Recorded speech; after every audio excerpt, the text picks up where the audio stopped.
stop the recording? That's not. That's just at my end. Okay. All right. Fine. Anyway, thanks everybody for your participation in the discussion that we had previously. I also love the chat stream that's going on alongside. I'm saving it as it goes. Good participation there. And actually what I liked even better is that some of you who haven't verbalized are participating in the chat stream, and thank you for that.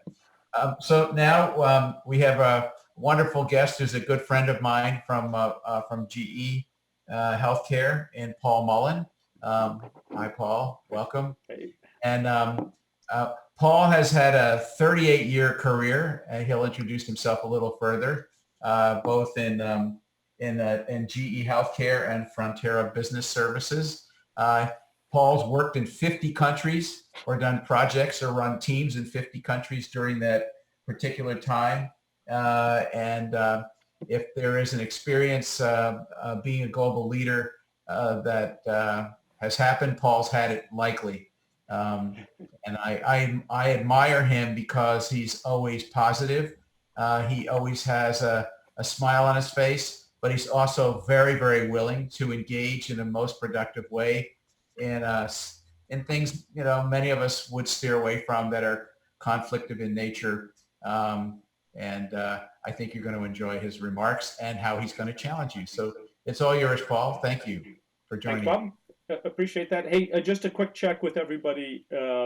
This is a variant of a talk I've given a number of times, but I've never actually recorded it for my own use. And without objection, I'm going to go ahead and continue that recording. But please say so if you'd like, if you prefer that I do not.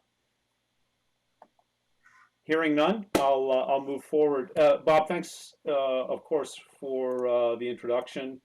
He covered a lot of these things. I should just tell you, you probably know GE Healthcare. You probably don't know Frontera. Frontera is a really small company that I run with another family. It's two families, really. And we do transaction processing for small nonprofits that do fundraising. And we aren't actually the fundraisers, but if you...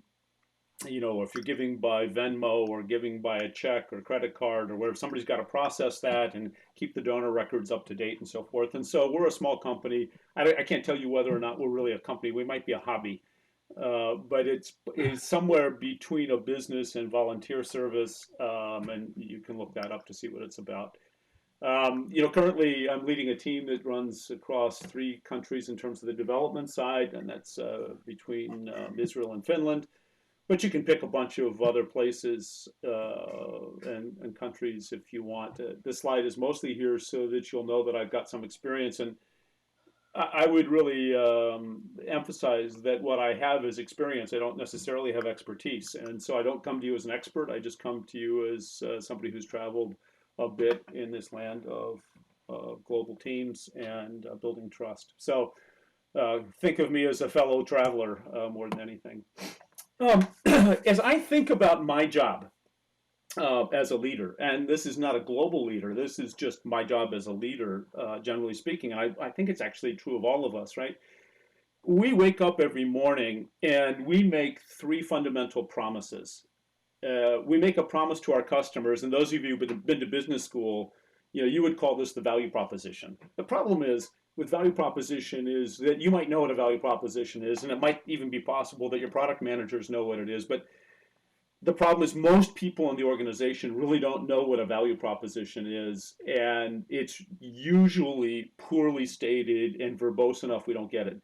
But I really like this idea of a promise to the customer. What is the thing that we're trying to say to our customers that allows them to say, I'm going to get something, my life will be better once I engage with this company? And usually when I talk with my team, I really sort of force the team into a 15-word budget for what's the promise to the customer. As an example, we were working with the team around emergency medicine, and we were building an ultrasound machine, and I was really pushing the team, what is that promise we want to make? And in the end, what we sort of circled around was, we wanted to help the emergency room physician to understand what the reversible cause of shock was in the patient in 90 seconds. So shock in 90 became our promise to the customer. That's not a regulatory claim, by the way, for those of you who work in healthcare, but that was really the rallying cry for the team. What is the promise we're making to the customer? Then there's a similar promise we make, and that's the promise to investors. And these are the people who put money in your program. It might be external investors if you're running a small company. And usually that boils down to a reasonable return on investment. But those of you who went off to B school, you would probably know this as really essentially the business case, or the return on investment, or the income statement, or it's expressed in one of those kinds of terms. Sometimes the promise to investors is expressed a different way. It's expressed in terms of, hey, I don't necessarily need to be profitable in this space, but I need to establish my corporate reputation in this space. Or I need to balance my portfolio in a certain way. You'll have different kinds of promises to different investors, but it's almost always expressed financially. And then finally, there's a promise we make every day to employees, and this is the promise we make about the kind of company they work for, the kind of security they might have or not have, the way we interact, the kinds of challenges they have. Is work largely, and speaking, is it repetitive because that's what they like the rhythms, or is it challenging and new every day, which is the kind of work I live in? So the challenge that I have as I wake up every morning is I see these three promises I'm trying to make and keep, and sometimes they're in tension. And when they're in tension, by the way, that's when the conversation gets to be really interesting. And so anyway, that's a different talk, and we'll do that a different day. So once we understand what our promises are, I like to get us to talk about what the assumptions are. And I promise this is going to be the end of the setup here. But when I think about assumptions are the things that are true or must become true in order for us to deliver the promises. So we start fundamentally with what is it we're trying to do, then we're starting to make assumptions. So for instance, you can see on the right some sample assumptions you might have. The sales team can get to the right stakeholder in the institution. That there's a regulator, we'll get clearance in a certain time. If you're building a mobile app, it might be, we want response time in less than half a second. Maybe we've got a very special supplier that we're working with, and now we have really tight tolerances that we didn't have before, and now the question is, can we help them to get the tolerances? And you get the idea. So the role that I have as a business leader, and the role your program managers have, and your project leaders, and your product managers, and your engineers have, is to take those things that need to be true and make them true.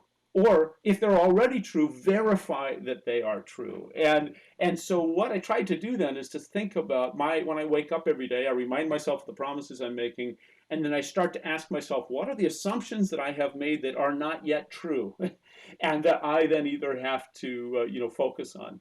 Now I do that in a very specific way, and this chart, by the way, was inspired by V.G. Govindarajan. It's not entirely my own work, but I've done a fair amount of work on it. And he's got slightly different axes to this, but I started to think about the assumptions we're making. And this is actual real data from a real project that I'm really running. And some of the original assumptions we had, we can solve some connectivity issues, we can source algorithms for phase one, we've got this idea of fast lane, slow lane in terms of regulatory risk. And as the project went on, by the way, we added some new assumptions that we hadn't anticipated when we first did the program. And so what we try to do with these assumptions is we state them in the affirmative. The industry has a high demand for it. We can curate the data we need for algorithm development was one of our key assumptions. And then what happens is we try to put them on this chart and place them, and this isn't conceptually hard, but over here is if this assumption is not yet true and we cannot make it true, we all go home. And it's game over, this doesn't work. On the far left here is, hey, if it turns out this assumption we've made is not true, we'll adjust, we'll figure it out, and there's something in the middle, you can get that. And then we start to ask ourselves, what's the current state of our understanding of the assumption? So it might be, for instance, and you can see one of them is blocked, I'll get to that in a minute. It might be that we really don't know. We know that this has to be true for us to deliver on our promises, but we don't know the state of it. but we've got experienced people who say this is a reasonable guess. In the middle would be, hey, we're starting to actually have some evidence that this might be true, and at the bottom it's proven. So you can see in this particular program, we really highlighted that there were some things that in the dotted lines that were really important to us. This is a mid-program update that we're doing here. Mid-program, we were saying we were really worried about 13, 14, 16, 2, and 3. And you can see what some of those things are. What was the conversation that got sparked around this was assumption number 3. And the problem was the beginning of the program, assumption number 3 was at the top of the chart. It was absolutely essential to the execution of the program, and it was stuck. We couldn't move it. We weren't making progress moving it. It wasn't yet true, and so our ability to deliver on the promise was at risk. What are we going to do about it? And that was the conversation that came out of this. Now, I'm going to fast forward you a long way. This isn't, don't have a new chart, but imagine you're right at the stage of introducing this product. It's looking good. You've got most of whatever sort of concerns away. Your supply chain looks good. Your pricing is good. You've done everything that Bob Schwartz says you should do. But number 7, I don't even know what 7 is. The users will accept the additional solution and EMR will. Let's say we were about to launch and number 7 still isn't in the proven space. It's in the, there's some evidence space. What's beautiful about this framework is that you as a team, cross-functionally, where the business leader, the application specialist, the clinical insights person, the person who's running the financials, the sales team, the service team, your entire team can look at it and say, are we okay launching the product knowing that this particular assumption is not yet proven? And you can imagine the conversation that happens around that, where there's some people who are adamant that you have to stop it, and you have others who are adamant that you should go anyway. But at least you can have an honest dialogue about where we are in terms of our confidence around it. And so that's the framework that I use. What are the promises we make every day? What then are the assumptions we have to make? What's the status of those assumptions? What can we do to increase our confidence around them? And by the way, most of the activity of a program, you'll see these numbers, they start to move down on the chart. They very seldom move to the left. It's happened from time to time, but for the most part, they move down on the chart. Those of you who are interested, I have this in an Excel form. You can play with it. Just send me an email and I'll happily share it with you. All right. So if you were to think about my job, the only thing I do really is to state a bunch of assumptions and work them until they're true. And you can imagine, by the way, that because this was a talk about building trust in global teams, that stating assumptions might have both cultural assumptions as well as program assumptions. But I wanted to set it up so that you could see it from that perspective. So one of the things that I think is the hardest part about this is then working those assumptions. And working those assumptions requires presumably a team, otherwise you wouldn't be taking this class and I wouldn't be here. And the question is, what do we have to do in order to work the assumptions? And so I asked you to do this little exercise. Bob, I think you sent it off to the team on the Canvas to kind of do your own sort of check about how well you live or how well you represent sort of the center of gravity of your organization. And if you haven't done it yet, you can multitask, listen to me, and do a little bit of that, but pull the Excel spreadsheet out. All you have to do is move these sliders left and right, and it will make a nice little cartoon for you. But I'll walk you through mine, and then you'll have a sense of the way in which I try to think about this. So the question, on the left would be, I'm the only one or nearly the only one in my organization that looks like this. And at the far right would be, hey, about a third of the people or more look like this. And so, for me, okay, I'm male, and I'm in an organization that has at least a third of the people are male. So yeah, that one's, far right. Ethnicity, you can figure out what my ethnicity is, obviously born and raised here in North America. And I would say I see a lot of people in my organization that look and feel like they're from, this particular ethnicity. So that's not hard. Geography, well, I work in a global company. Yeah, at least a third of the people are probably in the U.S. But, of the team that I work with, the close-knit team around this project, well, probably a third of that team is in Israel, and about, I don't know, a quarter of the team is in Finland, and then they're sort of spread out around the world. That's an element of geography, but I want to open your thinking around geography here in the sense that by geography, I also mean, are you at the core? Is if there's a headquarters, are you at the headquarters, or are you remote? Or if most people are remote, then you might be just fine on this thing. But if most of the activity happens in one place and you happen to be remote from that, you might drag your geography slider to really represent the fact that you're either very close to where the action is, or you might be far from where the action is. From an age, I'm coming up, approaching 60 here pretty soon, and so I'm at the older end of it. Yeah, I see maybe, I don't think there's a third of the company that's my age, but so I'm somewhere in the middle on that. Personal wiring, you see, I got that way off to the left. Probably not at zero, but it's off to the left. And, Bob will probably give you better examples of this than I can. But, I tend to think in principles. I tend to think in terms of what might be possible. I think in terms of, very imaginative sort of approach, I think. And I work inside of a company that's very operationally focused. And I work inside of a company in which, Excel is the source of truth. And I'm really wired in the sense of, what are the principles involved? And so I find myself often personally wired differently than the company in which I work. Domain expertise is another one where you can kind of play with it for yourself. I lead a business. You wonder whether we take enough risk. They let me run a business. So there's a significant amount of risk just in that. But when you think about domain expertise, I probably know more about the way in which our medical devices are used than other people in general manager roles within the company. And one of the tests we did of that was, how many of our business GMs could actually run the device, actually in a healthcare setting, run the device that their team has been designing. And so, probably a little different domain expertise. Functional expertise, however, probably much closer to the center. I understand what it means to be a business leader. I used to be a product manager. I used to be an engineer. I used to do program leadership. I know the disciplines of those, and so I slid that a bit farther to the right.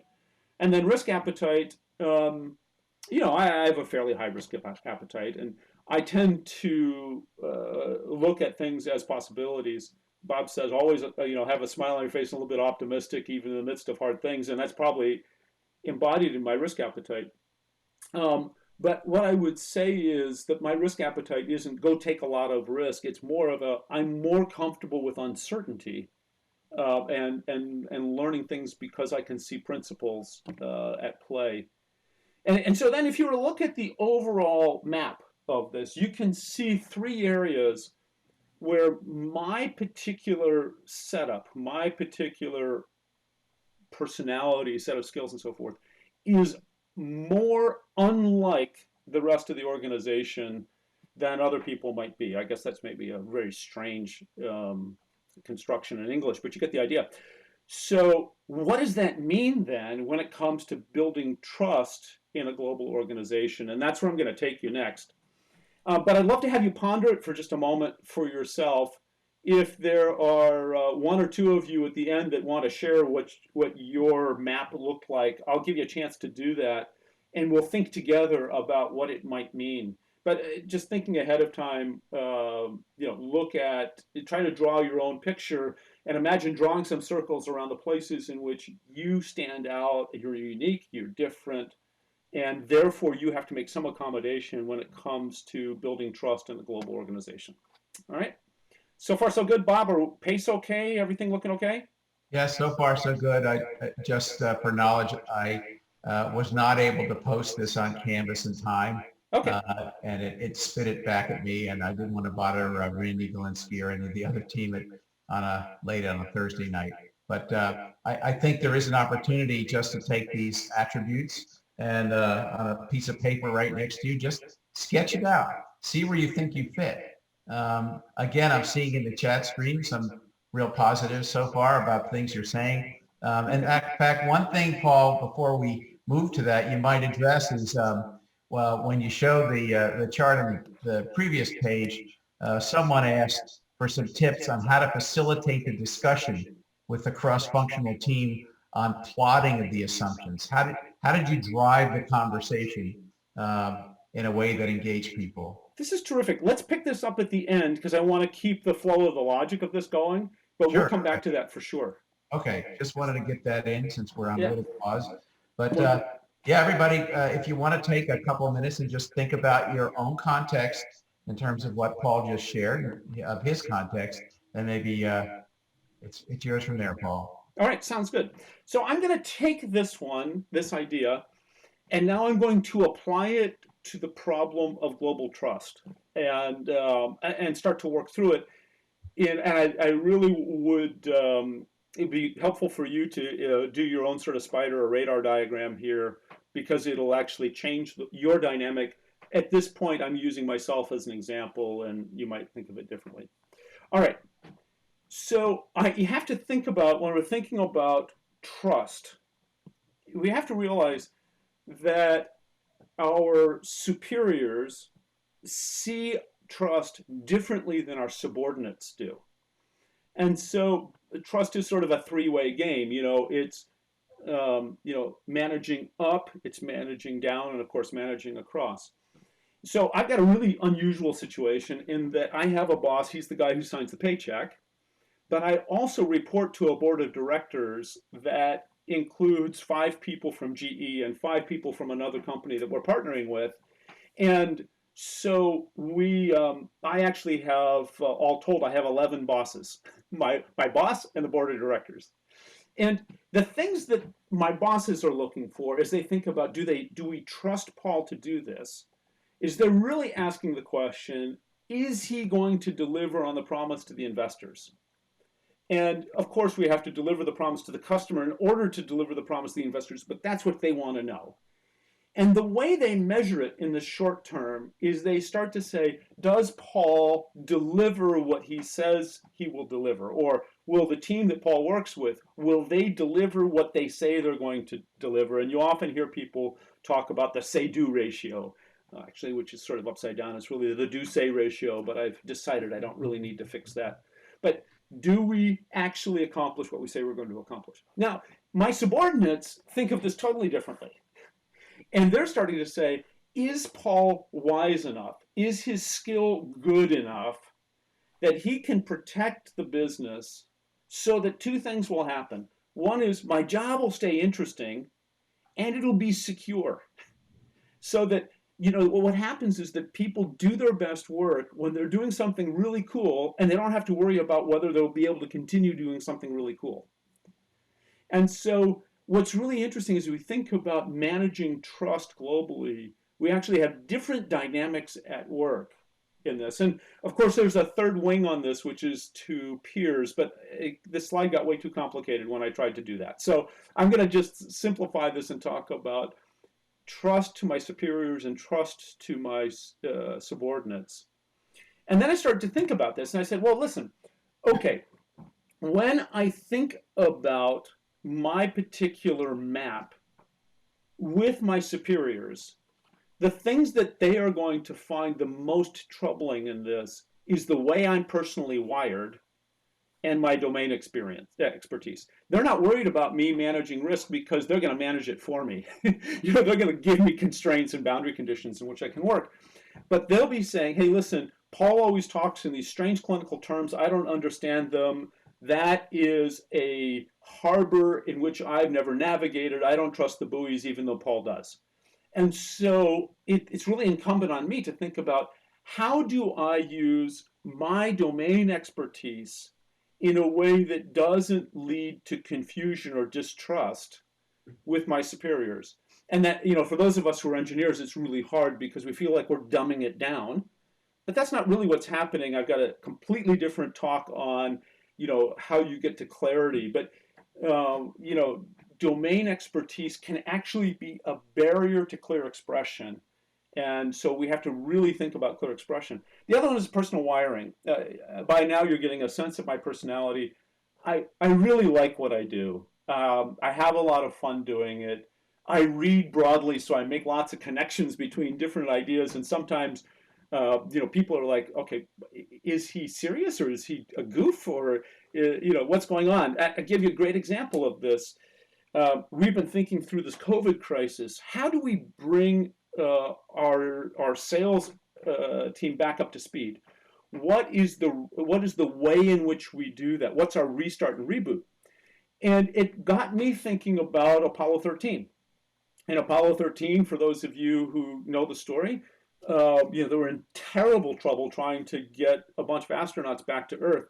So they had to shut down all of the computers. They had to shut down all of the systems, except for just the very vital few, to preserve battery power, so that as they approached the Earth's atmosphere, they could then, having preserved enough battery power, start to turn things back on for the reentry experience. And they had to be extremely careful about what that reboot process was like.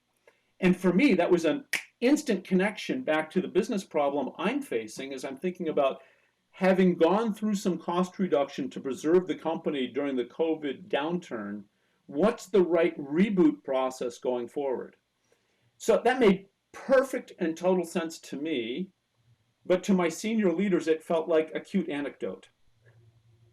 And so one of the things I have to think about as I am working on trust upward is how things that I see as true personal strengths, how do I retain those things because they help me to see clearly, but I have to really contain the way in which I express those things in senior level conversations because they can very easily be distracted by my idiosyncrasies. By the way, there are idiosyncrasies about which they're firmly implanted in me. I have absolutely no plan to change them. But I do recognize that I have to modulate the way in which I express them when I'm talking with the senior leaders. Now, if you were to go to the subordinates, they're worried about something totally different. If you were to look at where the hairballs are for them, there's certain areas around ethnicity. A lot of the people I work with, you would say in a lineup, they look like me. But, if you grow up in Israel and you serve in the military because everybody serves in the military, and there's this very frank, in-your-face kind of dynamic, the power distance, if you're familiar with the term power distance in Israel is very, very short. And so they sort of look at this and say, "Hey, Paul, you look like me, but you aren't as like in your face as I'm accustomed to. Are you hiding something? Or are you just being nice?" And so I got to find my way through that. Geography, we've got problems there because the team is spread out globally. And by the way, I did this on purpose to spread them out globally because of the skills I could find. But you can imagine how that would be a problem.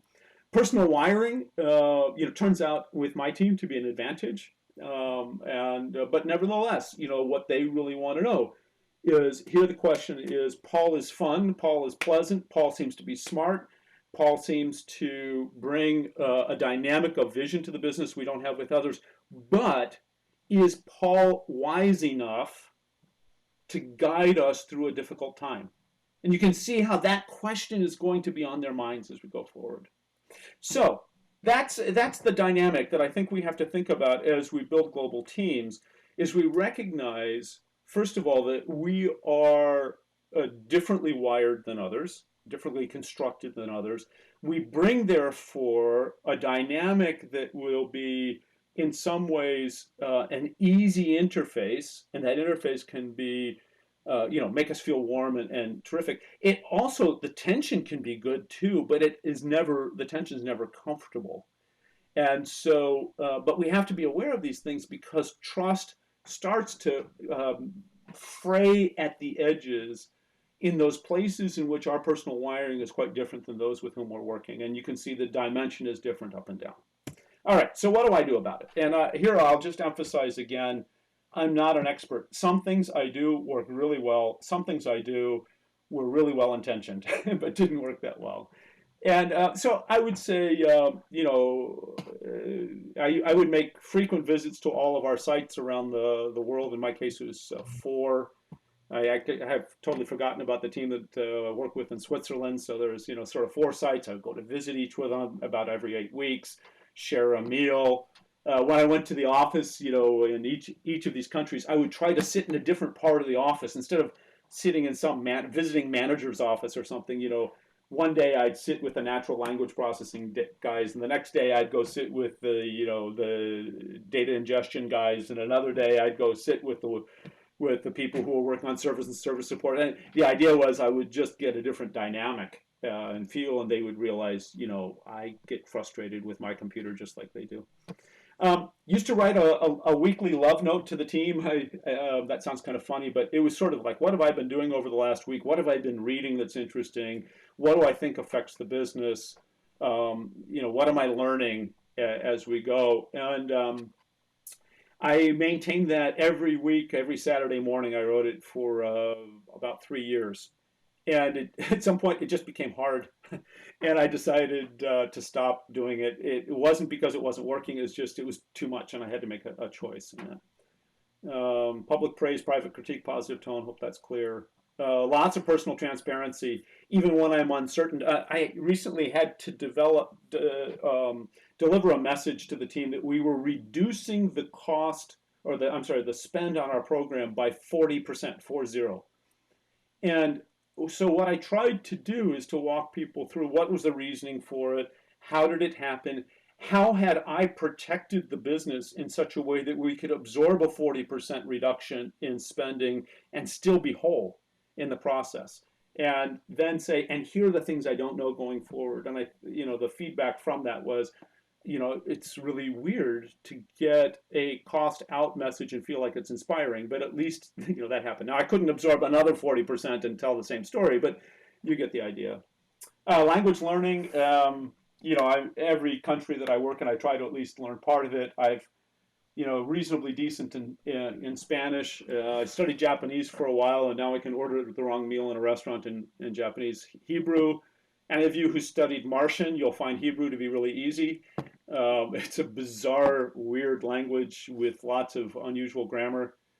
Reverse mentoring, I'm old enough that I missed, the whole time around machine learning from an educational perspective. So one way that I've been working is trying to have my team teach me about machine learning. And so Friday mornings, I have a bit of a class where I'm the student. A lot of one-on-ones, and ask lots of questions. I don't know if you've heard this metaphor about the rabbit and the hippo, but I've heard people say, okay, here comes the hippo. It's the guy with the big mouth and the small ears. And they'd much rather have the rabbit, the person with the big ears and the small mouth. And so I try to do those kinds of things. All right, that's what I have prepared for you. The rest of it is up to you. And how do you want to use the time? So thanks, Paul. And what I'd like to suggest, maybe if you unshared your screen, we can kind of get everybody back in the gallery view. There we go. So Paul's planted some seeds in your head. He's asked you some questions. He shared a little bit about his personal experience and some general experiences. And just like we did earlier this morning, imagine you just read Chapters I Assigned in a very interesting book, and Paul happens to be the author. What are some thoughts and questions that you have for him? Again, this is a guy who's been in leadership positions for 38 years, well, most of that, done so in 50 different countries. He knows the joys and the miseries of being a global leader, like few others I know, and I hope that you'll take the opportunity to question him or to ask him more, tell him what you think about what you heard. He's great when you call baloney on him too, Yeah. which I've had the pleasure to do a number of times. And we won't miss the facilitation question, but let's follow your logic. Yeah, why don't you start with that one? Yeah. When you showed your chart there, how do you walk someone through that when all they're doing is looking at their watch and saying, we just got to get this done? Yeah, the hardest thing is for people to get the concept of what is an assumption and to state it in the affirmative. And by that I mean essentially the hardest thing is to be able to say what is true or has to become true in order for us to deliver on the promises. And so probably, uh, I don't know, half of the facilitation effort is just to get people to be aware of the promises that, or I'm sorry, aware of the assumptions we're making. And so, we'll state, and I write just like normal facilitation, write everything down, but I try to sort of seed it from time to time with my own expressions. Any of you who've taken a facilitation class, listen, you already know the how to facilitate it. But for me, sometimes what I'll do is I'll start with a domain and I'll say, okay, what are our assumptions around science and technology? Then we might say, what are our assumptions around access to the market? What are our assumptions around supply chain and so forth? Sometimes we'll do it that way. It tends to be very organic and messy. I don't have any great tips other than the fact that if you've got reasonably good facilitation skills, it'll work for that too. So let's turn to the class. Who has a question for Paul? And it would be great to hear from somebody. Okay, Josh. I see you raised your hand. Thanks for the talk. Both in your talk, but also in the book that we've been reading, I've gotten a lot of additional insight into experiences that I've had over the last 10 years with a development team that had a long-standing relationship in Ukraine. Mm-hmm. And starting in 2017, I started a software development consultancy with them. My buddy over there and I founded a company and have been doing projects and stuff. And there were a lot of, they have a very interesting structure around like how it's all about the power distance dynamic, right? For them, like the boss is really like the boss, right? And then everybody under him is kind of, or her is the kind of the grunts. And there were so many instances when, I saw something going on and I thought, that could be better. Like we could be leading the team better this way or that way. I feel like we could be getting a better work out of them this way or that way. And seeing what I perceive to be, just kind of like characteristics of immature leadership in my partner.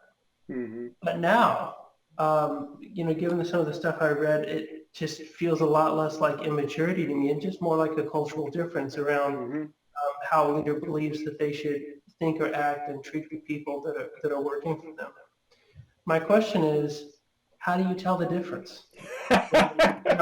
You're working with a young person and you're trying to figure out, is this just immaturity and can I help coach them?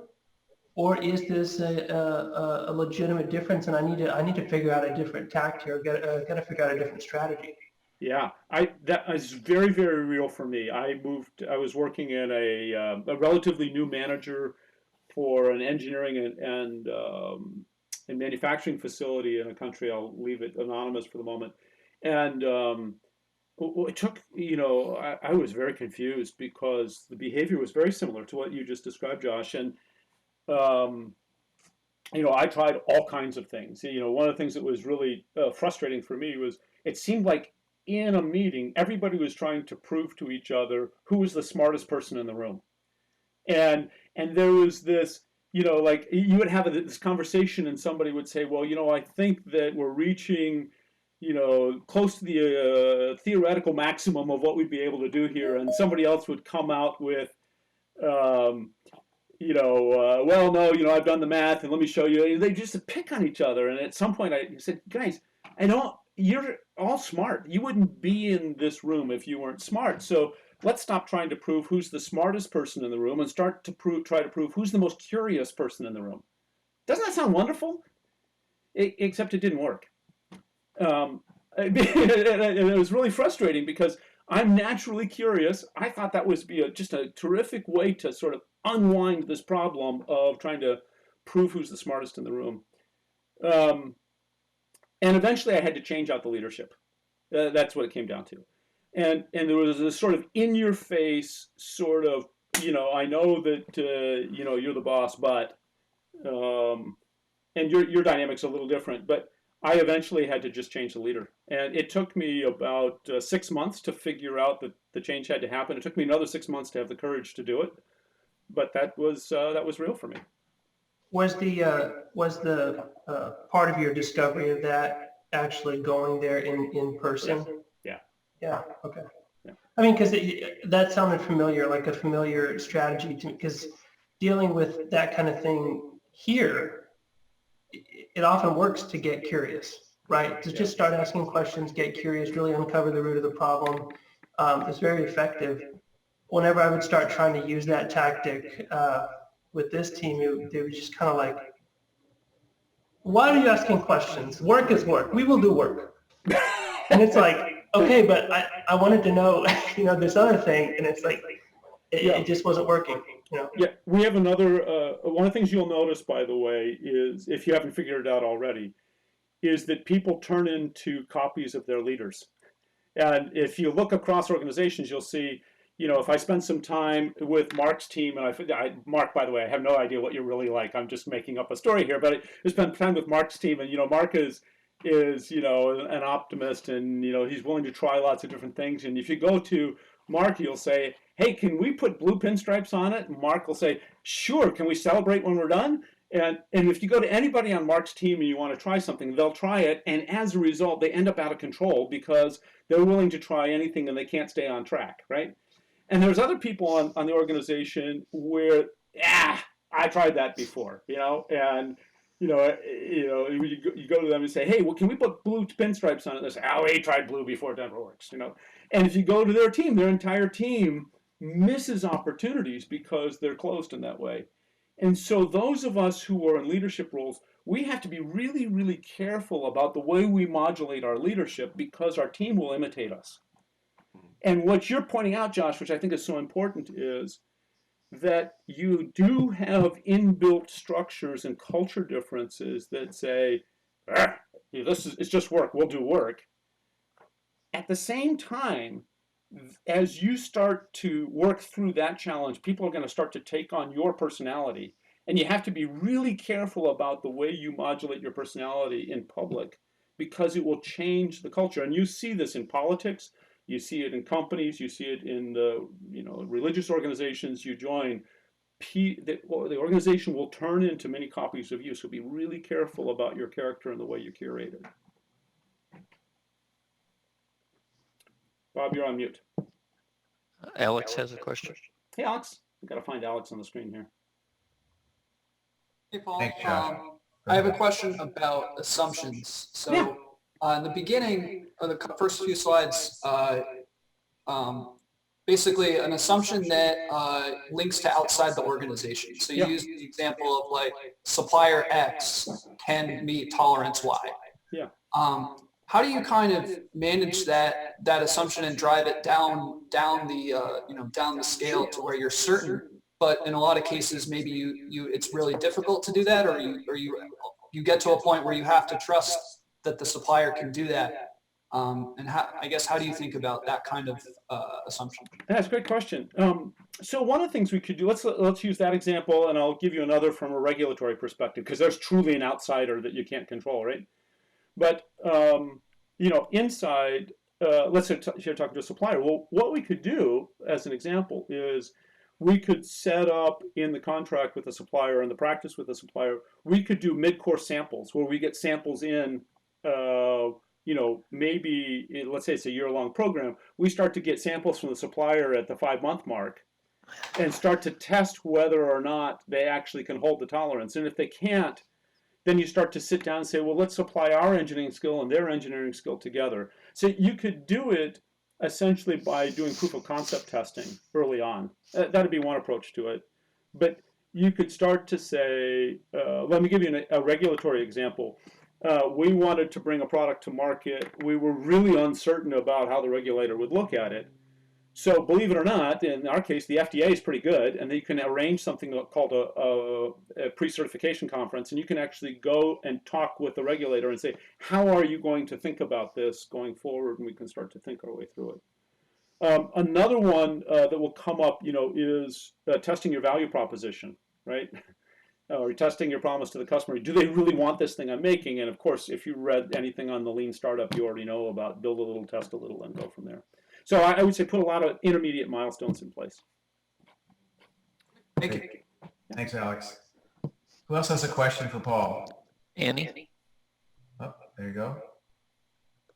Yeah, so I have a question about kind of providing feedback. So if there is, so I'm thinking at my organization, it's a very flat organization, and my boss really likes to have feedback from members of the team about, his leadership style and just kind of how they're feeling. But I've noticed some cultural differences where some members of the team are uncomfortable providing feedback to someone higher up if it's not necessarily positive. So I'm just kind of curious if you have thoughts on how you welcome that feedback and how you make people feel safe so that they can express those things and not feel like, they're risking their jobs or anything. What a good question. So I'm a fellow traveler. I'm not an expert, right? But here are the things that I think about. First of all, when I get feedback, I try to tell everybody what I'm getting as feedback. One of my favorite books of all time, and I'm about to tell you everything the book has, so don't buy it. But one of my favorite books of all time is What Got You Here Won't Get You There. And in What Got You Here Won't Get You There, there are the 12 annoying habits of very effective leaders. And what will happen is you'll start to identify what are your annoying habits. And the thesis of the book is this: if you take an annoying habit and you fix it, you probably won't get credit for having fixed it. But if you take an annoying habit and you tell everybody, hey, I'm working on this particular problem, please let me know when I get it right or when I get it wrong. Then people say, hey, he is working on that really annoying habit.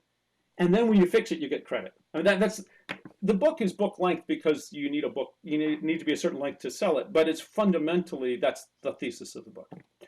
So one of the things I try to do a lot is to talk about the things I'm working on. And I'll give you a couple of things that I'm personally working on right now that I'm challenged with. I have this irresistible urge to add value to every conversation. So this is an example.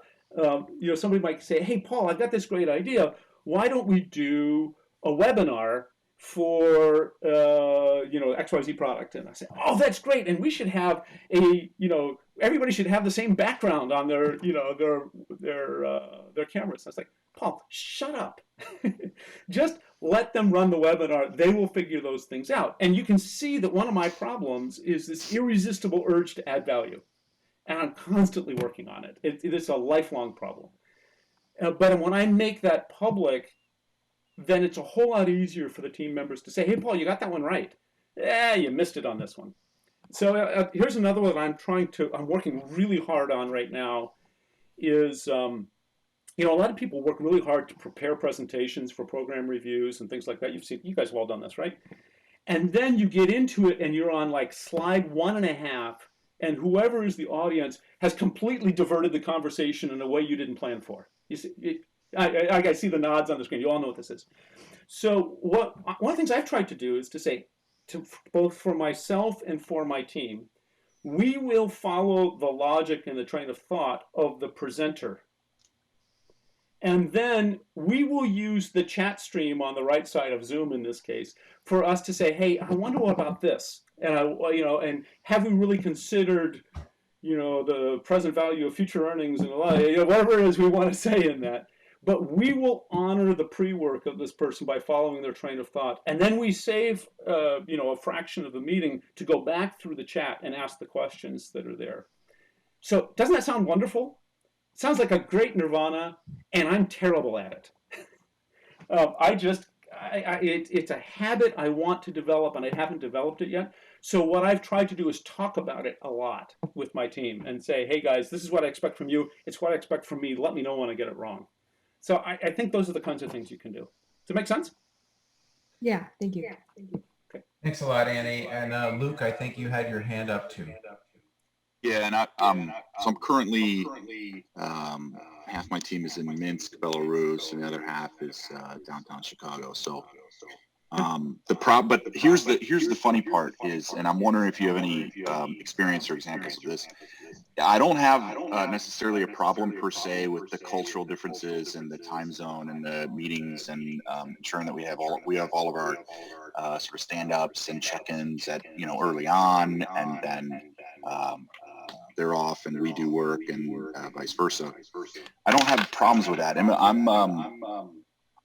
I'm stuck in a cultural battle between a traditional hardware company where everyone thinks in a hardware-centric way, and literally, so it's literally like speaking different languages. When I'm working with the hardware side of the business and ensuring that we've got a unified roadmap, hardware and software, and people are making comments, and this is just an example. Well, it's just an API, so just give me an API and we can just make it happen. It's like, no, you don't get. So I guess, do you have any examples of? I have no idea what you're talking about. Okay. This is my life every day. So I work for a company that makes. I work for a company that makes jet engines and CT scanners, and I'm running a software team. Yeah. Okay. So it's I find it very difficult and incredibly frustrating. I think, and maybe I'm like glossing over the fact that the cultural differences within my team are great, and we have to constantly work on those. Yes. Yeah. I find it even more frustrating to work on the two different languages, so to speak, between a hardware and software team. Well, you've touched on a really important point. And by the way, I bet if you added wetware into that and you were a team that had chemistry, you would have that problem. And the problem really goes into domain expertise. And you're running up against also, why do we have best practices? Why do we have policy? It's because in the past something went wrong.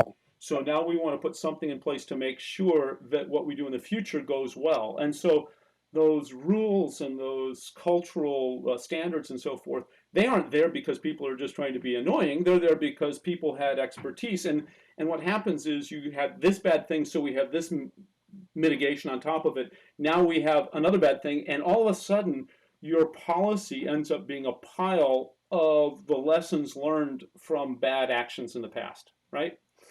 And so the question is, how do you bust through that? And this is another place where I really encourage you to go back to your assumptions and say, what are the assumptions that we are making? And I'll give you a really good example of this. We have a particular toll gate that we go through, and it's our second toll gate. And at this toll gate, we say the design is robust enough, it's solid enough that we can now start to stand up the factory. So we aren't done with all of the design, but hey, we know what the test fixtures are going to have to be. We know what the assembly process is going to be like. We have a sense of what the long lead items are. We can order the molding for the plastics, all those kinds of things, because the design is solid enough that we can start to take those kinds of risks. Got the idea? What exactly is the factory when you're deploying software in the cloud? Well, it's not the same thing, for sure, right? And those of you who work in a software or cloud deployed software environment, you'll recognize you have this concept of a CI/CD pipeline, continuous development, or continuous integration, continuous development. Well, how do you have a milestone 2 that says the factory is ready to stand up, given the fact that you're continuously integrating and continuously deploying? What does that mean? So what I've had to do with folks is to use analogies they recognize, like I just did with you. That milestone is to stand up the factory. What is the factory in our case of a software deployed team? And start to deal with it in the terms that they understand, which is, I know I have to stand up a factory. So what are the things I do to make sure this factory is ready? Is the design mature enough to do this? And I've had to do it by analogy. It's the only way I've figured it out, but I would love to learn from you guys. There's probably a better way. I'll chime in. I work at a startup with a software team that runs a factory, and it's exactly that, right? Like at one point, I had to explain that we couldn't get something done because the devs are machines, the machines are full. And like, what do you do when you're running a factory and the machines are full? You say like, we can't do that now. We deliver on it later. And it was like, I think a lot of people think that code is so easy to manipulate, and it's not. And sometimes you have to like sit down and like an analogy might not work. You have to go through a system math and say, if I make this change, then these 7 other things have to change, and that's why it's like changing a drop down. So analogies are perfect, but then sometimes it just takes, hey, let's take 15 minutes and sit down and talk about why it doesn't work like you think it might, and the different consequences and knock-on effects that there could be. For sure. Great. So maybe we have time for 1 or 2 more questions before we let Paul go and move on to the next thing. Who would like to raise their hand? Thomas has his hand up. Thanks. Hi, Paul. Hey, Thomas. I thought you did a really nice job. Sort of like clearly you're very self-aware that your personal wiring is sort of unaligned with your organization, and it sort of seems like you figured out how to like with your reports and your team that you talked about being transparent. It seems like that's probably not an issue like downward. What sort of approaches or mentalities do you have that sort of help you upwards? Yeah, if you could talk into that a little bit, that'd be awesome. I struggle with that myself. Yeah, so I think that we have to be self-aware, sort of this is meta self-awareness.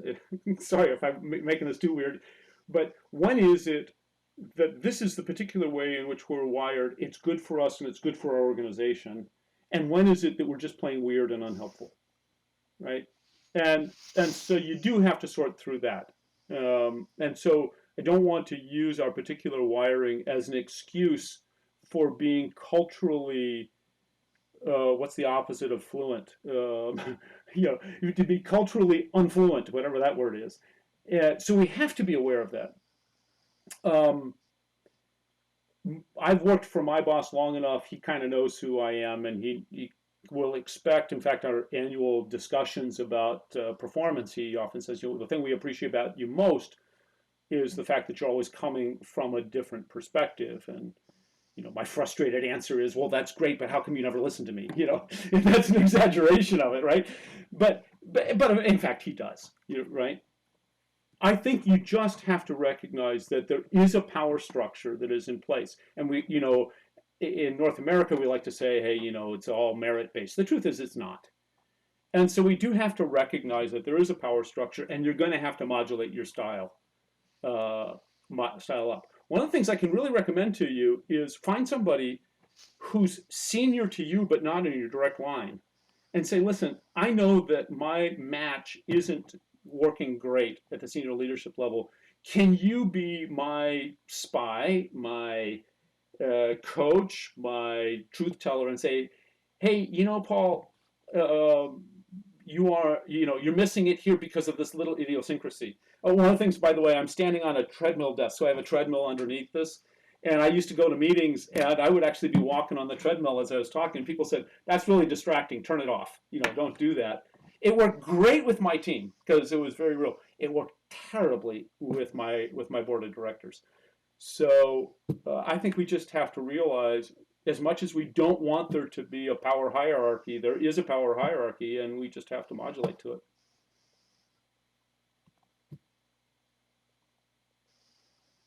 I'll tell you one story to close this out. And Bob, you're on mute, by the way. Sorry. Yeah, I was going to say one more question, but go ahead, Paul. I'll tell you the story. So I don't remember. This was like around 2000, maybe a little bit before, a little bit after, somewhere in there. And I was working on this. It was one of the first e-commerce projects that GE Healthcare was trying to do.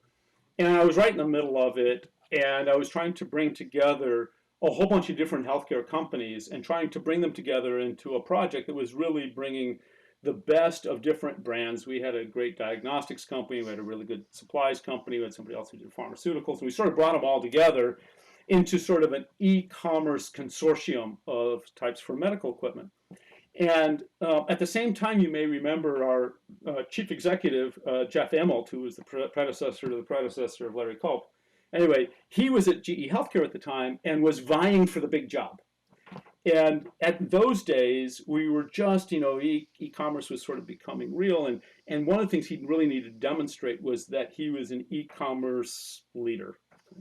So he fell in love with the work that I was doing. I rode on him in the corporate jet. We went to the stock exchange and rang the bell. And, it was like this very heady experience being with the senior leader of our company. And so when that project came to an end, he gave me a great opportunity to go work on a different business. We had acquired a new business, and it was my first experience doing new business integration as an integration manager. By the way, that's a whole nother talk. And gosh, I had this great relationship with Jeff, and I was like, hey, by the way, I think the company that we bought, the owner of the company is being a jerk, and we're working around this, and we got people who want to go. And I kept keeping Jeff up to date on this project, just like I had on the last one, because Jeff was my buddy, and I ride on airplanes with him.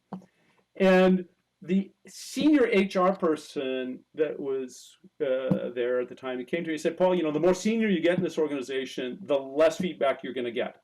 So let me give you some. Jeff doesn't care. Shut up. And so what I had to learn was that there are ways in which you get senior leadership's attention. You have to figure what that is. And so you'd be grateful for those people who will give you those hard messages, even if it's hard in the moment. Here's my recommendation. Whenever you get feedback from anybody, superior or inferior, the answer to any piece of feedback is thank you. You might disagree with them. You might not understand it. If you don't understand it, you can ask for more information, but it should always be thank you, and that'll help to build the structure that you need. So I'm grateful for that guy, even though it totally pissed me off. Bob, it's been a pleasure. Thank you, Paul, and we'll leave it there. How about a round of applause virtually for Paul? Thank you very much for joining us. I saw a couple of notes, by the way, from people who said, hey, I'd like a copy of that chart. I presume that was for the assumptions chart. So, Bob, I'll send it to you, and then you can pass it along. Okay, I sure will do that. And all right. Anyway, thank you very much again, and thank